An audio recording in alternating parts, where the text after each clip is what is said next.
adorations to the Divine Self in each of you.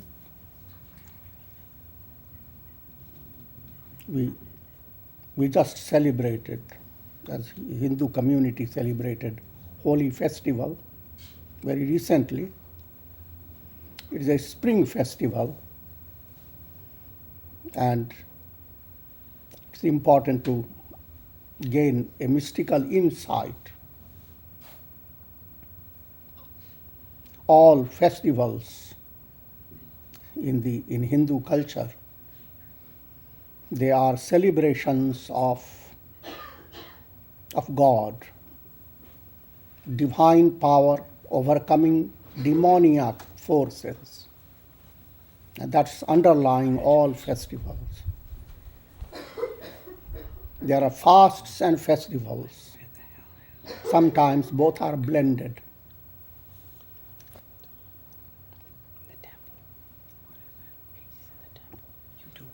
And there are the proverbial statement that there are more fasts and festivals than there are days in Hindu calendar.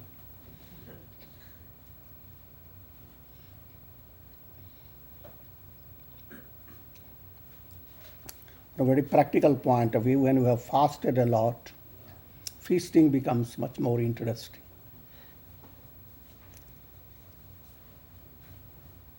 In spring festival, Holi,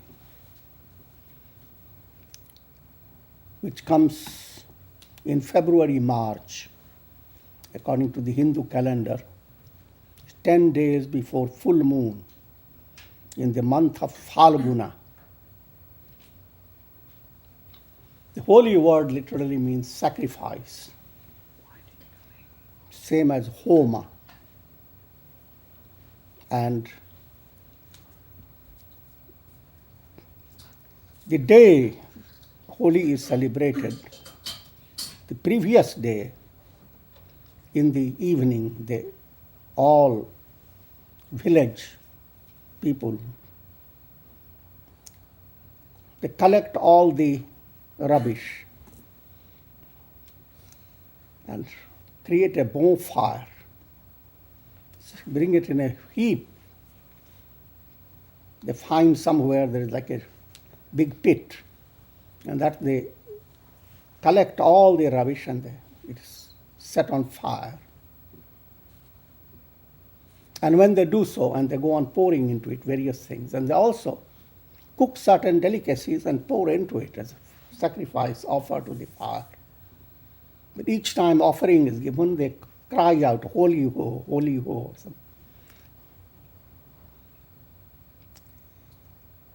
The actual day of Holi begins from the morning, next day.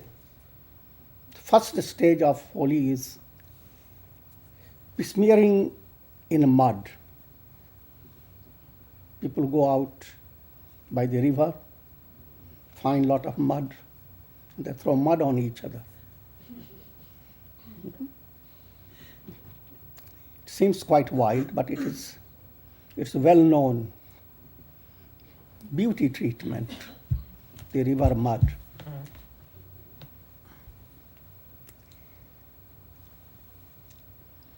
And later, festival takes another turn. People, generally the young men, boys and girls, they would create painted water, colored water. Different colors are chosen, but the predominant color is a red. And they will hide in different areas, as generally by the pathways where people travel. And the moment you see someone going by, from behind there comes in a piston. You pump that water on the person. Person may show some annoyance, but actually he expected it.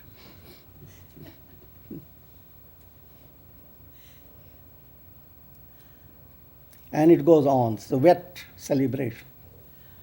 And that's a good fun for most of the people. In the evening, in groups of people, they sing bhajans, sing different types of songs, and they color faces of each other with dry powder. It's a colored powder created by turmeric, haldi, or some other ingredients. It's a red color, but the moment you meet someone, you suddenly brings out a whole handful of that powder, and before you talk, your face is painted. In turn, you paint the face of the other person. And these times, even those who have been inimical to each other, they forget their animosity. And they come together in this joyous festivity. It's a festivity that winter is gone. The mangoes are in blossom. Wonderful breeze is blowing carrying the fragrance of the blossoms, not only mangoes, whole forest or wherever there is vegetation. Spring begins to express in multicolors splendor. And there is joyousness in the atmosphere.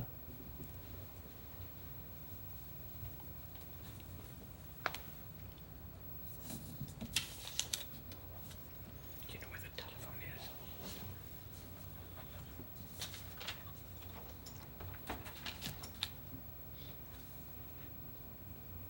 There are legends relating to the scriptural writings. There are three legends. One is Holika Dahan, sister of Hiranyakashipu, burnt in fire, reduced to ashes. And each Holi is a celebration of that burning of the demoniac personality. Second one relates to in Krishna's time.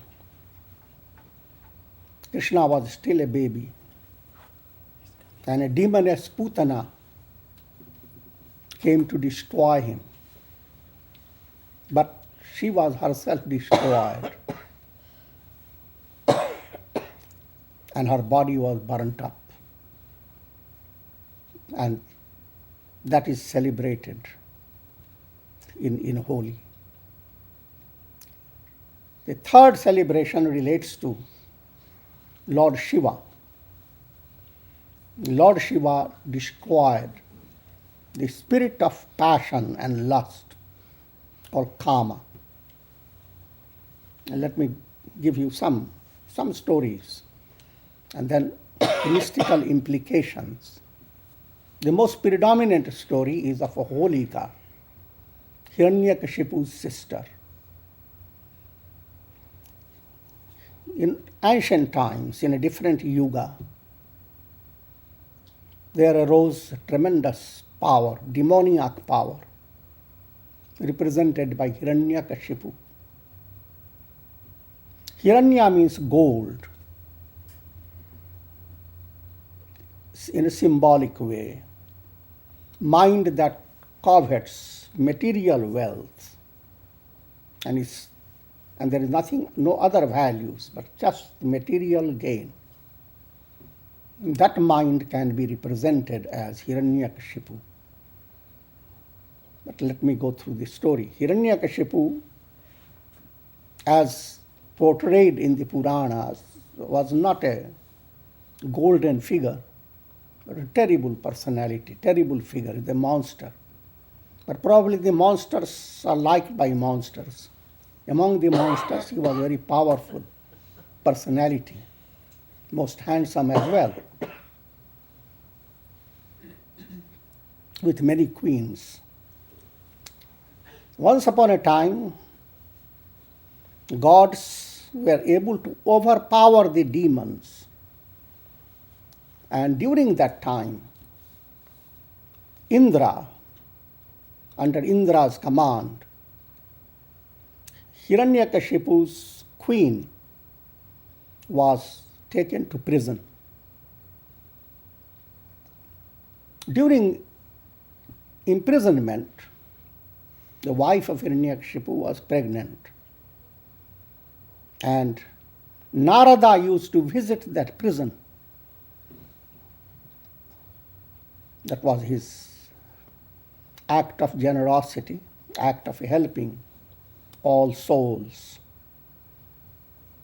And he sang the glory of the Lord, told the stories of devotion.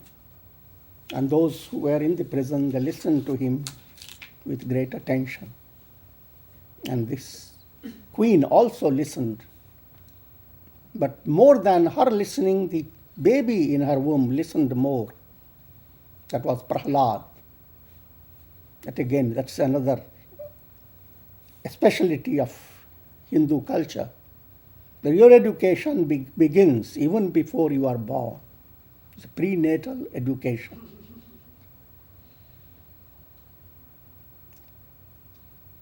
So the thought atmosphere that a pregnant lady would have is a great impact upon the baby. So therefore, according to one's wish, what type of child you want to have, create an atmosphere. If you want your child to be a politician, go mix up with politics. Your child want to be a soldier, then create that type of atmosphere. Want your child to be a saint, a Mahatma, then join spiritual satsangs. So, the queen received that, and through her, the child. Later, demons became powerful, and the queen was brought back, released from the prison, and she gave birth to Prahlad. From a very young age, Prahlad developed devotion to God. Of course, when he was just 4 or 5 years old, he was sent to the demon school, primary school, or kindergarten. And he began to study. But there was a special flair in his personality. He began to attract other classmates. Together they would sit and start repeating mantra, singing bhajans, talking about glory of God. When the teacher saw this, he shuddered with fear, because they were sent to the demon school for demoniac education, not for devotional type of education, which was completely uncivilized from the point of view of demoniac people. Teaching goodness, kindness, it's unbecoming of a demon prince. And so the teacher gave many types of punishments. But Prahlad continued. The demon thought he was completely pig-headed, insensitive to the high culture that the demons presented. And finally, the demon guru, preceptor, brought him back to his father Hiranyakashipu, saying that he could not handle his son anymore. Of course, Hiranyakashipu glared at the teacher. But then he himself tried to work with his son Prahlad. And he found that Prahlad was obstinate and extremely insensitive, a dullwit, a retarded child.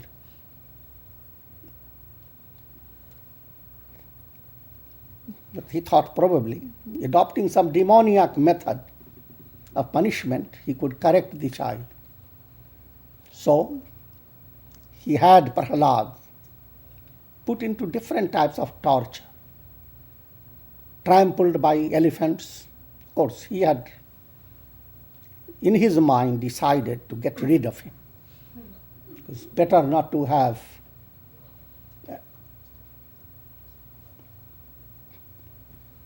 a devotee of God. That would be a great slur on the demoniac race. So better him dead. Therefore, he was thrown among the elephants to be trampled upon. But the elephants gently picked him up, caressed him, and nothing happened. He was thrown into ocean to be drowned, but ocean would not accept him. And different type of torture were given to him, and he remained unaffected. And Hiranyakashipu began to scratch his head and think, what should I do now? Suddenly he remembered that his sister had received a boon from Brahma, the creator, that she would be immune to fire. So he said to his sister, hold Prahlad in your arms and enter into blazing fire. Nothing will happen to you. And now Prahlad cannot get out of you. So it's a clever device. Prahlad will be burned to ashes. And that way he would be rid of Prahlad. Holika was her name. She took Prahlad in her arms, entered into blazing fire. But it was a great surprise and shock for everybody. Holika was burned to ashes. And Prahlad, smiling, emerged out of that fire. Because the same Brahma who had given that boon also had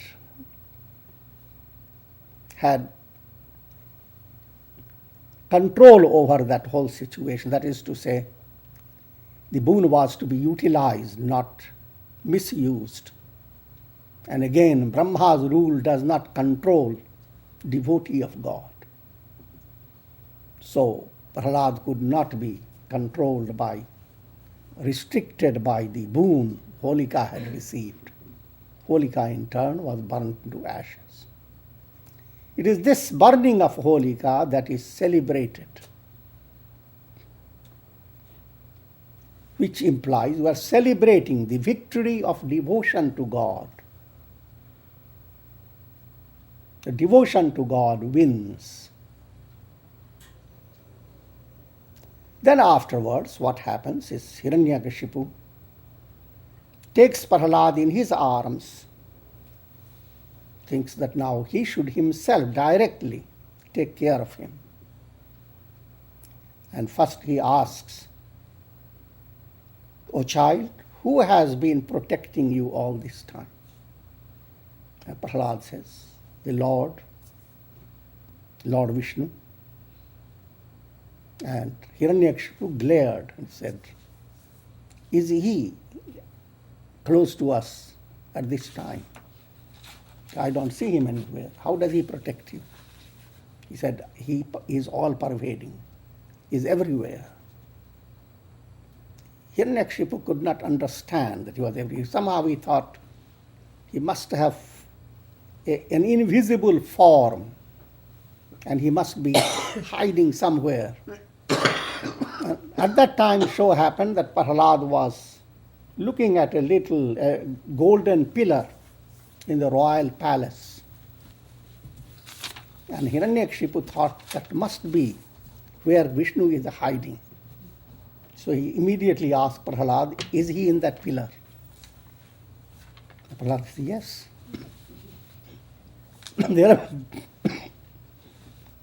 Thereby implying he is everywhere. However, Hiranyakashipu thought right in the pillar he is hiding. He took his mace and banged against that pillar. The pillar cracked. Out of the crack came a strange creature, half man and half lion. Lion is upper part, with terrible face and jaws of the lion and the golden hair and the erect ears, and with many paws, each paw filled with terrible nails. It is a blazing figure. First it was so little, cute, but soon it began to grow to gigantic form. Hiranyakashipu tried to fight with that Narasingha. Narasingha is an expression of divine force, divine energy in you in a certain stage of your sadhana. It expresses itself in the form of a dynamic force that will destroy your negative aspect of your personality.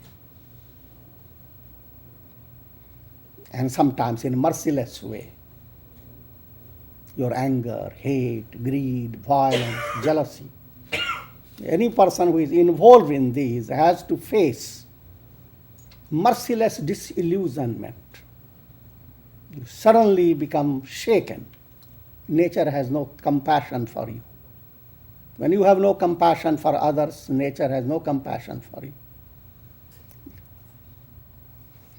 The jaws of Narasingha are after you, and his paws are also after you. That relating to gross impurity. However, when you deal with subtler impurity, another aspect of God begins to express, which is subtler, more gentle, loving. So God expresses his presence in different ways.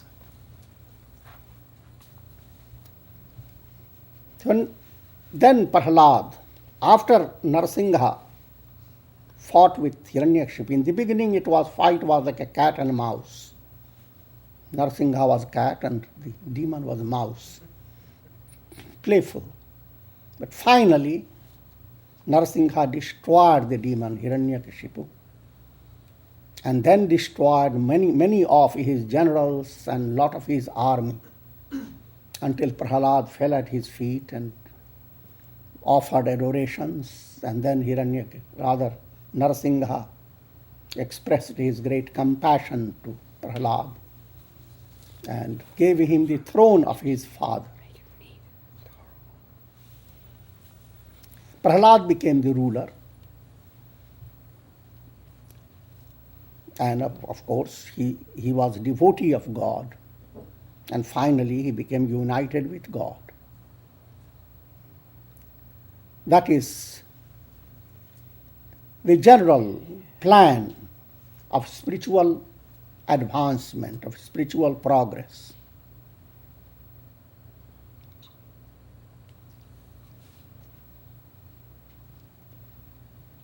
The story tells you that if you are a devotee of God,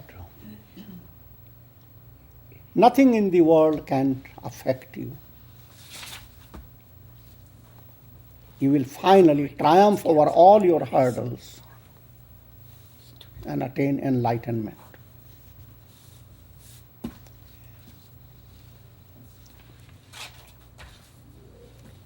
Devotion, the mystical color of devotion is red.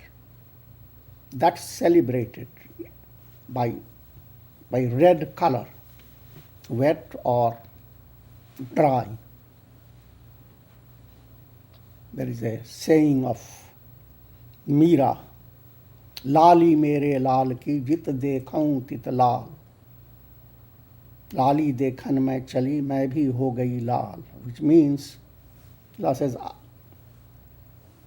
my mind became so colored with the love of God, the red color of God, that wherever I turn my eyes, I see nothing but red.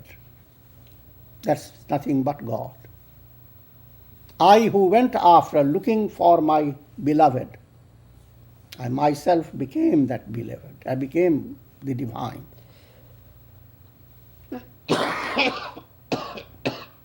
So that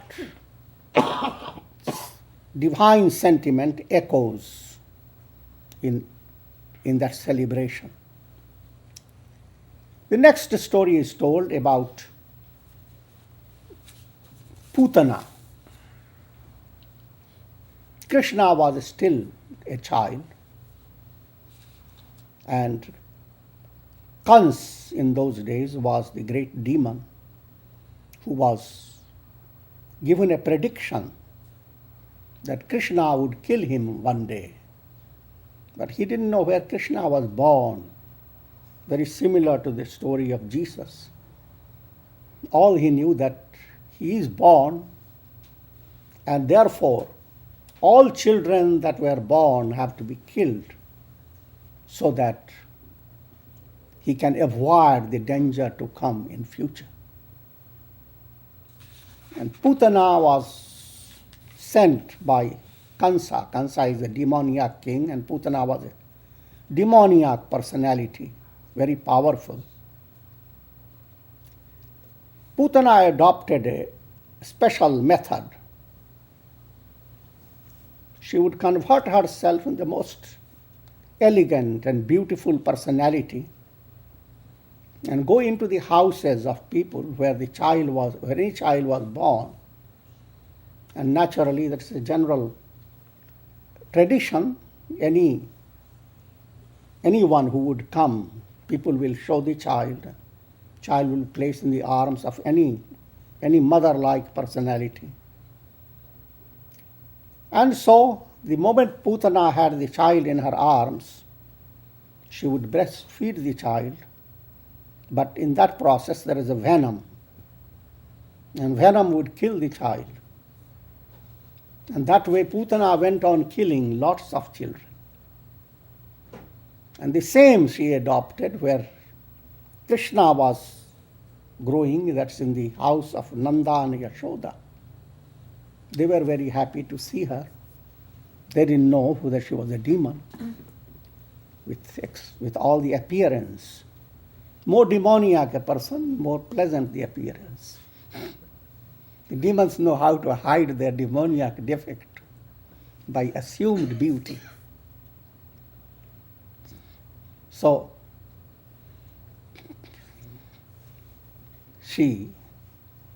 Krishna was placed in her arms, and when she started breastfeeding Krishna, suddenly Krishna began to suck her life.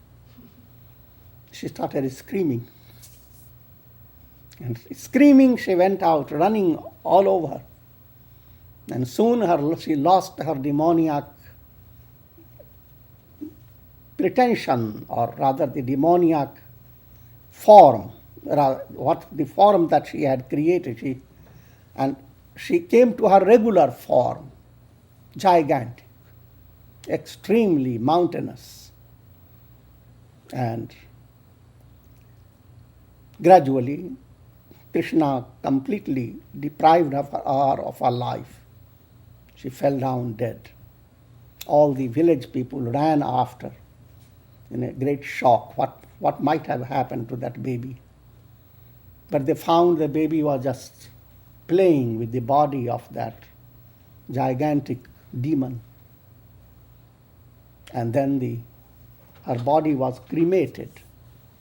When it was cremated, burnt up, fragrance arose out of her body, sandalwood. That is, when demoniac aspect in you is overcome by the divine, what you realize, the demoniac doesn't exist. Any demoniac quality is nothing but a divine quality that has become twisted. It's like electricity. When there is a short circuit, the same electricity creates a lot of problem. You correct the error, there is nothing but the general electricity that helps you. Same way, anger in a human being is love that has become short-circuited. Similarly, all negative qualities are short-circuited state of energy.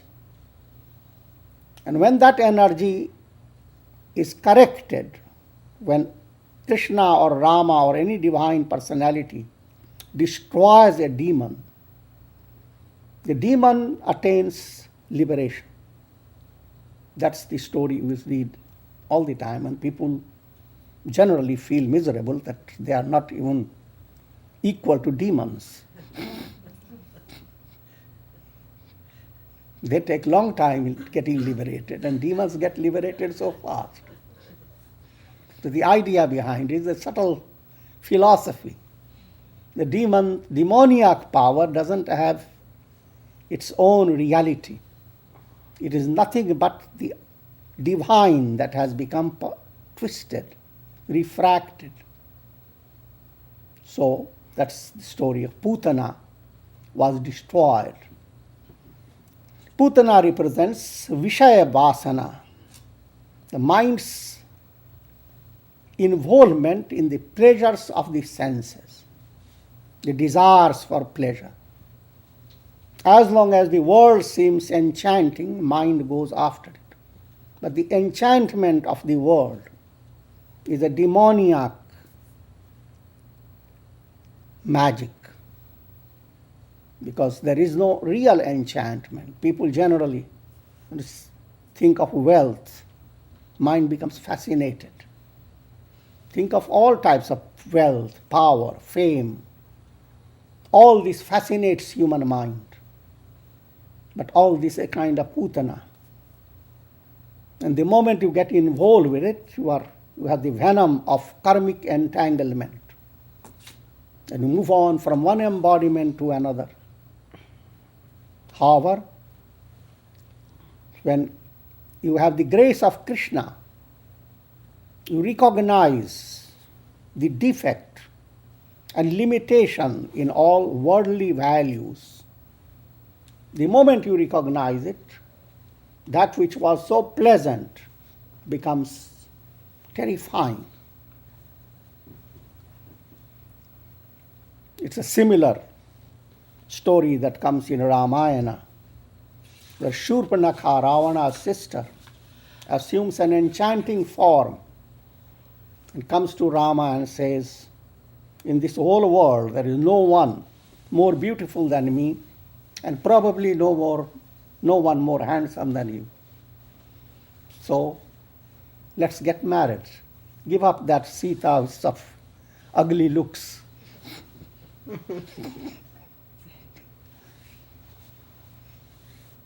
And then you know the story, what happens. Lakshmana cuts off her ears and nose, and she becomes a terrible personality. The moment you exercise your intellect, you are cutting the nose and the ears of the world that appears so enchanting. Then you realize behind the mask of the external show, there is terrible demoniac process. So this is represented here in the case of Putana, Vishaya Vasana. As long as mind is enchanted by the world, Putana has the upper hand. But destroying Putana means your mind becomes filled with Shubha Vasana by satsanga, by sadhana, as you generate positive impressions in your unconscious, impressions that allow you to practice meditation, to live a spiritual life, to aspire for experiencing samadhi and enlightenment. Those impressions are Shubha Vasana. So Ashubha Vasana changes into Shubha Vasana by the touch of God. And that's celebrated. That's real Holi, real spring festival. In nature, nature just shows to you the miracle. How after winter everything that was bleak and deprived of all the color, and suddenly all the color begins to express like a magic. But during winter, that was all potential hidden. Winter is a stage of austerity. You become internalized. Internalized movement is your emphasis. But then after you begin to ascend the spiritual path, spring season comes in. You have caught a glimpse of the divine self within you. Your intellect has become intuitive. The clouds of virtue gather in your unconscious. Dharma megha. Breeze of divine grace begins to blow.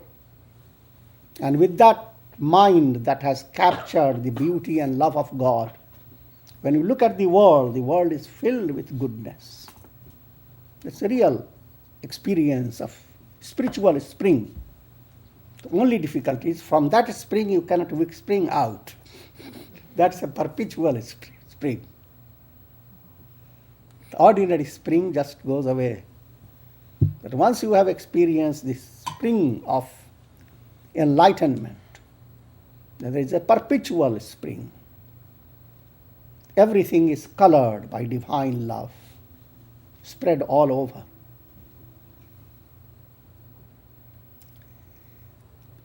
And there is a third parable that relates to Lord Shiva. Again in ancient time, a great demon, Taraka,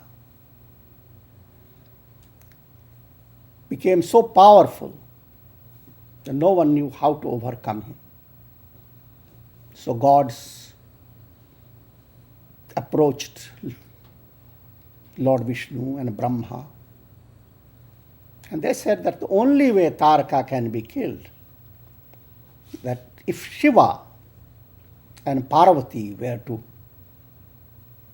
beget a child, their child, and that child will be Subramanya, Kartikeya, he would be able to destroy that demon.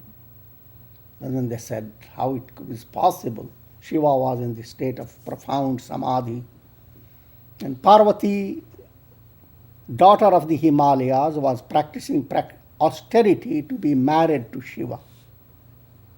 During that time, gods arranged to awaken Shiva from his samadhi. And normally, when people get into deep meditation, simple little temptation can distract their mind. And according to the Puranas, the very spirit of all distractions is Cupid god, Kamadeva.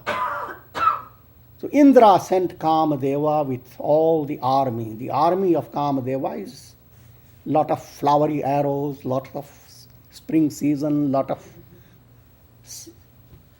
exciting music, and all that was presented to Lord Shiva. But he couldn't be awakened. Finally, Kamadeva with full force discharged his arrow at his heart. And Shiva just opened his eyes. And normal eyes, he couldn't see anything because Kamadeva became invisible. Then he opened his third eye. And fire shot forth from his eye and burnt up that Kamadeva.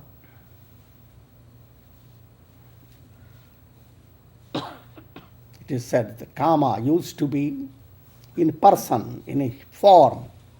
But since Shiva burnt him up, he remains without form.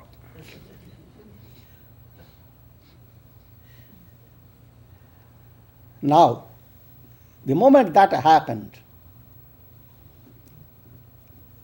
since Shiva has already come to normal consciousness, gods approached him and said, Parvati is practicing austerity to be married to you, and Parvati is reborn.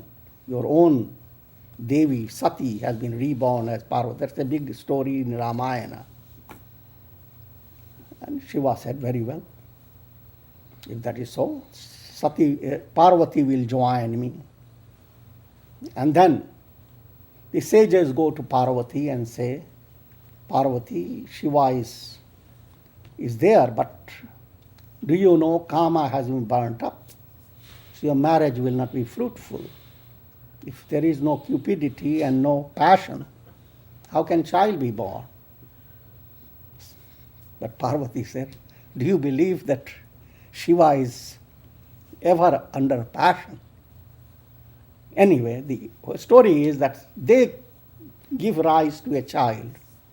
The whole story is mystical, showing that when mind that is drawn to worldly pleasure, that mind has overcome it completely, then only there is a spiritual union between your spirit and the pure mind.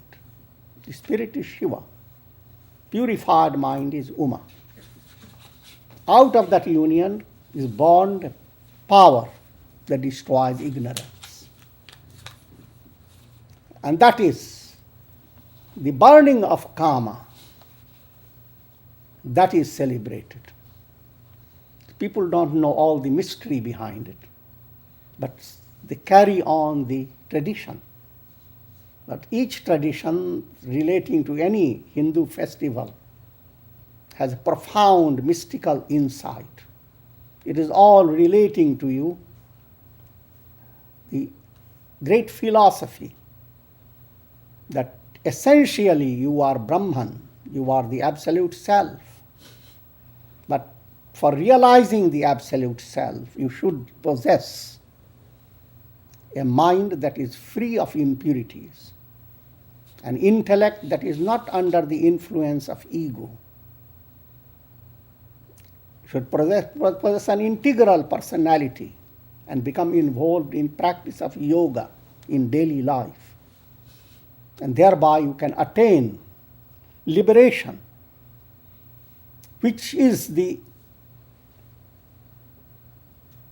victory that is celebrated in all forms of festivals.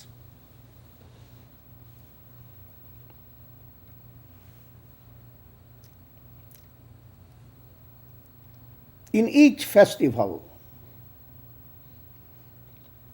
people are urged to do some bhajan,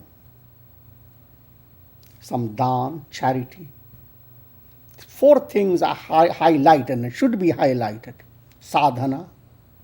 Every festival gives you an opportunity for fasting, sometimes for vigil during the night.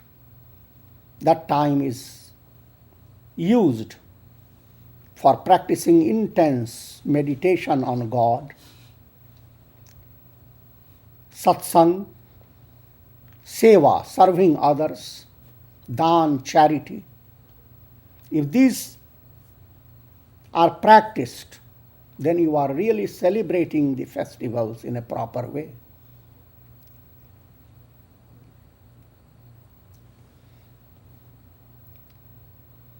And just to remind you, in the beginning, by your sadhana, you are trying to overcome mala. There are three impediments. Gross impurities called mala. That's what the mud bath is. You deal with gross impurity to begin with. Then subtle impurities are vikshepa.